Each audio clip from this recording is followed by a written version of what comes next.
നമസ്കാരം. റാഫ്ടോക്ക് മലയാളത്തിലേക്ക് അവർക്കും സ്വാഗതം. ISLന്റെ മാച്ച് വീക്ക് 2 അവസാനിച്ച ഈ ഘട്ടത്തിൽ നമ്മൾ വിശദമായിട്ട് ഈ മാച്ച് വീക്കിലെ മത്സരങ്ങൾ എടുത്ത് പരിശോധിക്കുകയാണ്. ഈ മാച്ച് വീക്കിൽ ചില ടേക്ക് അവേകളുണ്ട്. വളരെ ഇൻട്രസ്റ്റിംഗ് ആയിട്ടുള്ള കുറെ കാര്യങ്ങൾ. ഛത്രിയുടെ ആ പ്രായം തളർത്താത്ത മികവ്, കേരള ബ്ലാസ്റ്റേഴ്സിന്റെ മടങ്ങി വരവ്, ഖാലിദ് ജമീലിന്റെ ടീമിന്റെ കുതിപ്പ്, എല്ലാ കാര്യങ്ങളും നമ്മളൊന്ന് പരിശോധിക്കേണ്ടതുണ്ട്. ഈ മാച്ച് വീക്ക് 2 21 ഗോളുകളാണ് ഈ മത്സരങ്ങളിലാകെ ഇപ്പോൾ പിറന്നിരിക്കുന്നത്. ശരിയാണ്, ഒരു കാര്യം ശ്രദ്ധിക്കുക, മാച്ച് വീക്ക് 2 കഴിഞ്ഞു എന്ന് പറയുമ്പോഴും ചെന്നൈയിലും ഹൈദരാബാദും ഓരോ കളികൾ മാത്രമേ കളിച്ചിട്ടുള്ളൂ. നമുക്ക് പോയിന്റ് പട്ടിക പിന്നെ ഒന്ന് പരിശോധിക്കാം. ഏതായാലും ഇപ്പോൾ ഈ പ്രധാനപ്പെട്ട കാര്യങ്ങളൊന്ന് പറഞ്ഞു പോവുകയാണ്. അപ്പോൾ ഈ മാച്ച് വീക്ക് 2 ഗോൾലെസ് ഡ്രോകളൊന്നും സംഭവിച്ചിട്ടില്ല. വളരെ കോമ്പറ്റിറ്റീവ് ആയിട്ടുള്ള പോരാട്ടങ്ങളാണ് നമ്മൾ കണ്ടിട്ടുള്ളത് എന്നർത്ഥം. ആകെ 21 ഗോളുകൾ ഈ മത്സരങ്ങളിൽ നിന്ന് വന്നു എന്ന് പറയുമ്പോൾ നമ്മൾ ശ്രദ്ധിക്കേണ്ട ഒരു കാര്യം, ഇതിൽ പ്രായം തളർത്താത്ത പ്രതിഭയായിട്ടുള്ള സുനിൽ ഛത്രിയുടെ 2 ഗോളുകൾ ഉണ്ടായിരുന്നു. അതാണ് നമ്മൾ ഒന്നാമതായിട്ട് എടുത്ത് പറയേണ്ട കാര്യം. Age is just a number for Sunil Chhetri. നമുക്കറിയാം, ആ ഒരു മത്സരം ബംഗളൂരു FC ഹൈദരാബാദിനെ 3-0 പരാജയപ്പെടുത്തിയ മത്സരമാണ്. കളിയുടെ 5-ാമത്തെ മിനിറ്റിൽ രാഹുൽ ബേക്കയിലൂടെ ബംഗളൂരു ലീഡ് എടുത്തെങ്കിലും പിന്നീട് ഗോളുകൾ അങ്ങ് വരുന്നില്ല.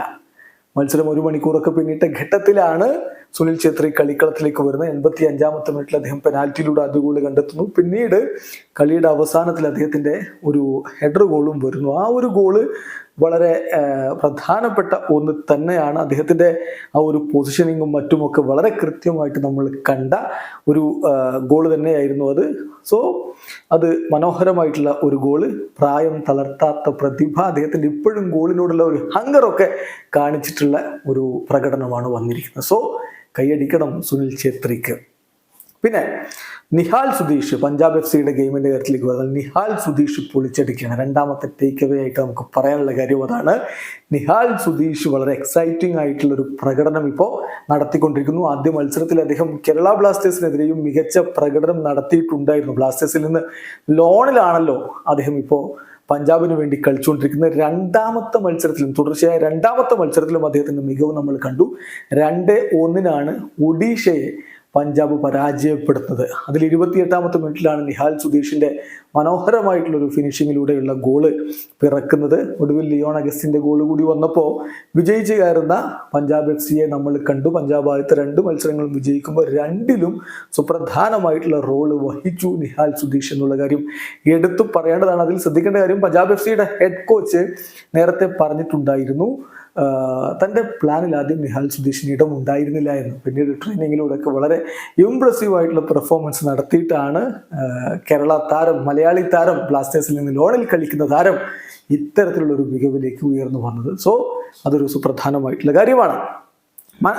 മറ്റൊരു പ്രധാനപ്പെട്ട കാര്യം, ജംഷഡ്പൂർ FCയുടെ പ്രകടനം. ഖാലിദ് ജമീലിന്റെ കുട്ടികൾ വീണ്ടും മികച്ച പ്രകടനം നടത്തുന്നു. ഓപ്പണിംഗ് മത്സരത്തിൽ അവർ FC ഗോവക്കെതിരെ വളരെ പൊരുതി നേടിയ ഒരു വിജയമുണ്ടായിരുന്നു. അതിൻ്റെ ഒരു തുടർച്ച ഇപ്പോഴിതാ അവർ വീണ്ടും കാഴ്ചവെക്കുന്ന ഒരു സന്ദർഭമാണ് കഴിഞ്ഞ മത്സരത്തിൽ ഉണ്ടായിരിക്കുന്നത്. 3-2 അവർ മുംബൈ സിറ്റി FCയെ പരാജയപ്പെടുത്തി.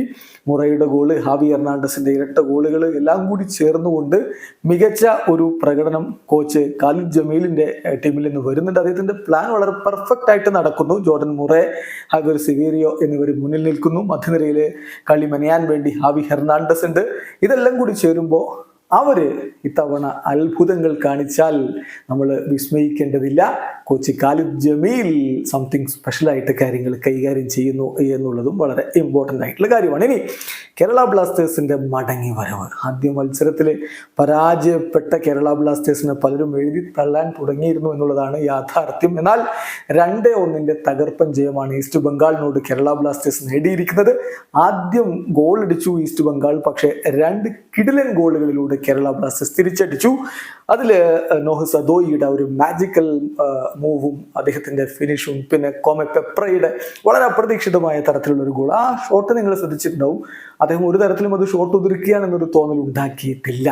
അദ്ദേഹം നോഹിന് പാസ് കൊടുക്കുമെന്നൊരു തോന്നലാണ് ഉണ്ടാക്കിയത്. നോഹിന് നോക്കുകയും ചെയ്തു, എന്നിട്ടാണ് അത് വലയിലേക്ക് അടിക്കുന്നത്. ഈസ്റ്റ് ബംഗാളിന്റെ GK അത് പ്രതീക്ഷിച്ചിരുന്നില്ല, അൻവറിൽ പ്രതീക്ഷിച്ചിരുന്നില്ല. പന്ത് വലയിലേക്ക് കടക്കുകയും ചെയ്തു. സോ വളരെ മനോഹരമായിട്ട് ബ്ലാസ്റ്റേഴ്സ് കളി ജയിച്ചു. അതിൽ എടുത്തു പറയേണ്ട ഒരു കാര്യം, അഡ്രിയാൻ ലൂണ ഇല്ലാതെയാണ് ഈ വിജയം എന്നുള്ളതാണ്. സോ ബ്ലാസ്റ്റേഴ്സിന്റെ റിഡംഷൻ അത് വളരെ ഇമ്പോർട്ടൻ്റ് ആയിട്ടുള്ള ഒരു ടേക്ക് അവേ ആണ് മാച്ചിന്റെ 2-ൽ. അതുപോലെ തന്നെ മറ്റൊരു പ്രധാനപ്പെട്ട കാര്യം നമ്മൾ എടുത്തു പറയേണ്ടത് ഇന്നലത്തെ കളിയുടേതാണ്. അത് പക്ഷേ അത്ര ആഘോഷിച്ച് പറയേണ്ട കാര്യമല്ല എന്ന് നന്നായിട്ടറിയാം. മോഹൻ ബഗാനും നോർത്ത് ഈസ്റ്റ് യുണൈറ്റഡും തമ്മിലുള്ള മത്സരം 3-2 മോഹൻ ബഗാൻ വിജയിച്ചപ്പോൾ റഫറിയുടെ ഒരു അക്ഷന്തവ്യമായിട്ടുള്ള തെറ്റ് നമ്മൾ കണ്ടു, ഒരു മിസ്റ്റേക്ക് നമ്മൾ കണ്ടു. സുഭാഷിഷ് ബോസ് അടിച്ച രണ്ടാമത്തെ ഗോള്, അത് ഗോൾ കീപ്പർ ഗുർമീത് പിടിച്ചു വെച്ച പന്ത, എന്നിട്ട് അതിലേക്കാണ് പോയി ചവിട്ടിക്കൊണ്ട് അദ്ദേഹത്തിന്റെ കയ്യിൽ മുറിവൊക്കെ ഏൽപ്പിച്ചുകൊണ്ട് പന്ത് വലയിലേക്ക് ഇടുന്നത്. അത് യഥാർത്ഥത്തിൽ ഫൗളായിരുന്നു. റഫറി പക്ഷെ ഫൗള് വിധിച്ചില്ല എന്ന് മാത്രമല്ല, പ്രൊട്ടസ്റ്റ് ചെയ്ത നോർത്ത് ഈസ്റ്റിന്റെ താരത്തിന് യെല്ലോ കാർഡ് കൊടുക്കുകയും ചെയ്തു. സോ റഫറിമാരുടെ മിസ്റ്റേക്ക് അത് തുടരുന്നു. അത് ഇപ്പം പലരും അത് പറയില്ല, അതില്ലാതെ ബാക്കി കാര്യങ്ങളൊക്കെയാണ് ടേക്ക് അവേ എന്നൊക്കെ പറഞ്ഞുകൊണ്ട് പറയുകയുള്ളൂ. പക്ഷെ ഇതും നമ്മുടെ ടേക്ക് അവേ തന്നെയാണ്. റഫറിമാര് ഇനിയും മികവിലേക്ക് എത്തേണ്ടതുണ്ട്. അല്ലാത്ത പക്ഷം വലിയ രൂപത്തിൽ അത് കളിയെ പിന്നോട്ട് വലിക്കും. പിന്നെ മുഹമ്മദ് നസി വേഴ്സസ് FC ഗോവ മത്സരം, ഗോവയെ സംബന്ധിച്ചിടത്തോളം മനോലോ മാർക്കസിന്റെ ടീമിന് വീണ്ടും വിജയമില്ലാതെ പോവുകയാണ്. അത് നിരാശയാണ്. അതേസമയം മുഹമ്മദ് നസി പോരാടുന്ന ഒരു കാഴ്ച നമ്മൾ കാണുകയും ചെയ്തു. സോ അതും ഇൻട്രസ്റ്റിംഗ് ആയിട്ടുള്ള കാര്യം തന്നെ. ഏതായാലും രണ്ടാം മാച്ച് വീക്ക് അവസാനിക്കുമ്പോൾ ഒന്നാമതുള്ളത് ബംഗളൂരു FC ആണ്. അത് പക്ഷേ ഗോൾ ഡിഫറൻസിന്റെ ആനുകൂല്യത്തിലാണ് അവർ ഒന്നാമത് നിൽക്കുന്നത്. അവർ കളിച്ച 2 കളിയും വിജയിച്ചു. ജംഷഡ്പൂർ കളിച്ച 2 കളിയും വിജയിച്ചു, അവർ രണ്ടാമതാണ്. പഞ്ചാബ് കളിച്ച 2 കളിയും വിജയിച്ചു. 6 പോയിന്റ് ഗോൾ ഡിഫറൻസിന്റെ വ്യത്യാസത്തിൽ അവർ മൂന്നാമത് നിൽക്കുന്നു. മോഹൻ ബഗാൻ 4 പോയിന്റോടെ നാലാമതും, ചെന്നൈയിൻ FC 3 പോയിന്റോടെ 5-ാമത്. അവർ ഒറ്റ കളിയെ കളിച്ചുള്ളൂ എന്ന കാര്യം കൂടി ഓർക്കുക. കേരള ബ്ലാസ്റ്റേഴ്സ് 3 പോയിന്റ് ഉണ്ട് 6-ാം സ്ഥാനത്ത്. നോർത്ത് ഈസ്റ്റിന് 3 പോയിന്റാണ്.